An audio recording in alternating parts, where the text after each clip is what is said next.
the NHS is set to declare that sex is a matter of biology. And quite simply, that biological sex is a fact and it is real.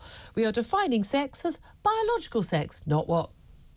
I'm paraphrasing here, not what a bloke thinks he is on a Wednesday afternoon. Well, let's talk about this with Executive Director of Sex Matters, Maya Forstater. Good morning to you, Maya. Hello, Julia. Well, isn't it a wonderful day when the people who are in charge of the health of our nation, keeping us alive, giving us health treatment to look after us, apparently do know that men and women are biologically different. Well done them. Isn't it? Finally, it's an outbreak of common sense. I mean, it really does blow my mind that this needs to be said.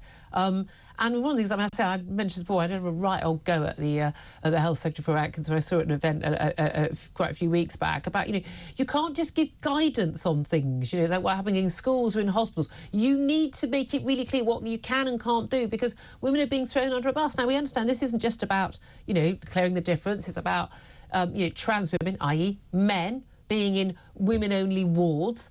This is also about the language that is used in NHS health warnings, so people with cervixes and people with ovaries. And yet suddenly it's always about men with prostate problems, isn't it? And testicular cancer. It's never about people with testicular cancer.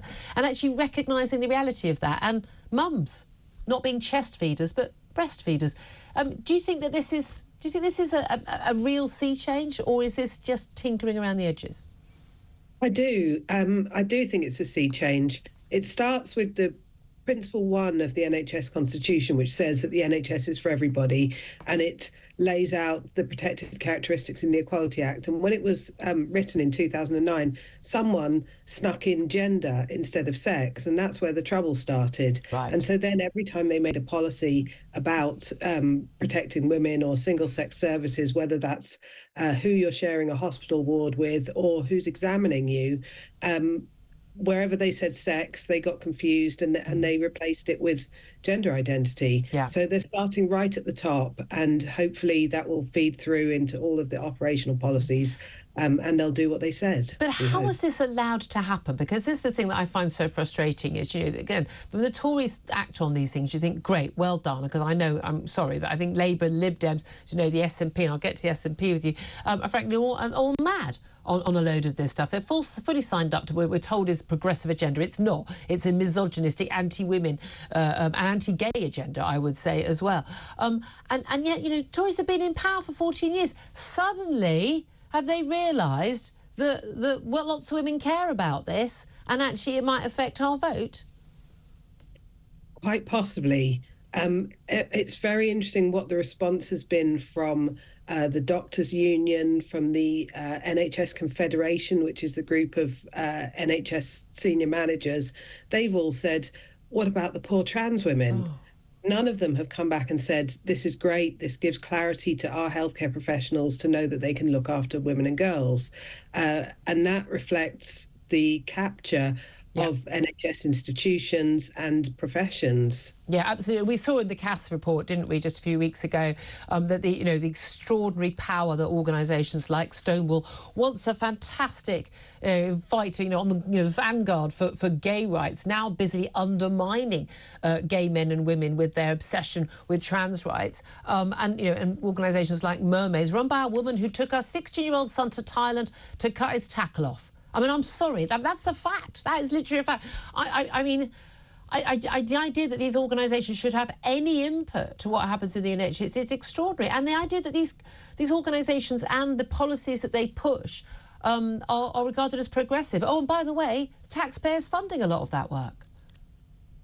Yes, absolutely. I hope that every political party is going to recognise that this is not what people want. What people want is privacy and dignity. What they want is their healthcare records to be clear and accurate, even for trans people, even for people who say they're non-binary. Their doctors still need to know whether they're male or female, and that needs to be recorded clearly. And people like Matthew Taylor of the NHS Confederation are calling this a culture war. It's not a culture war.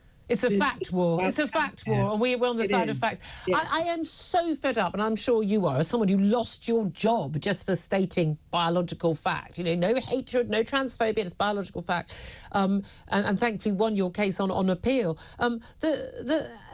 that we're accused of a culture war. We didn't start this. We were just getting on with our lives. You had a job, I had a job, we got on with it. And then suddenly people started saying that, well, you know, you're a subset of women. You know, and you don't actually have the rights to the sort of safe spaces and the private spaces which, you know, our mums will have fought for us to have. We didn't start this war. Absolutely. We didn't start this. We didn't make it a culture war. But these organisations, by adopting these crazy policies, have made it into a war. And it's not going to end until we get women's rights and privacy and dignity back. Yeah, indeed. Although I have thought, though, under this Constitution, one of the things it suggests is that, you know, trans women, i.e. men, trans-identified men is what we should be calling them, not trans women. They aren't women. They can live they can call themselves what they like, they can grow their hair, wear a wig, have a boob job, they can do whatever they want, wear whatever dresses you want. That doesn't make you a woman. Live your life the best way you want, but you don't get to call yourself a woman, and you don't get to be in safe spaces that are legally protected for women, except when the wokes are in charge. But the key thing about that is there seems to be so much concern for them. But they're saying, well, maybe these people will get, you know, their own private wards, you know, private rooms. I'm thinking, great. Well, next time I have to go into hospital for an op, I'm going to claim to be a trans man, so I can. Which I think I could easily do. I've got a firm chin. I could, you know, I've got broad shoulders. I'm tall. I mean, you know, and therefore I can get a private room. I mean, this is not the solution. No, and I think the devil will be in the detail. Yeah.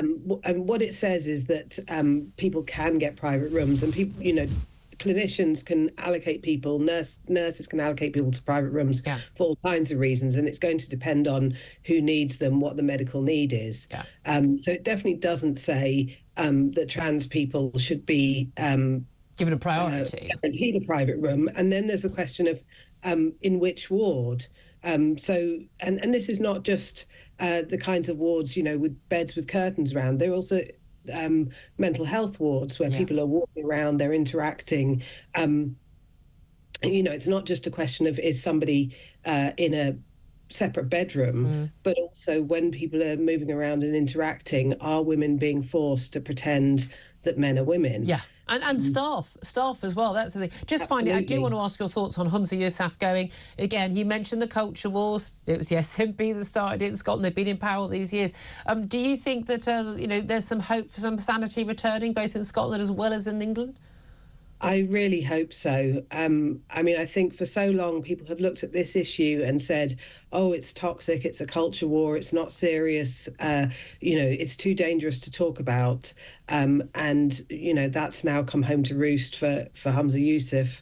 And I really hope that Scotland will also follow in things like getting its NHS back to seeing that it's real. Fingers crossed. Maya Forstater, you've been fantastic.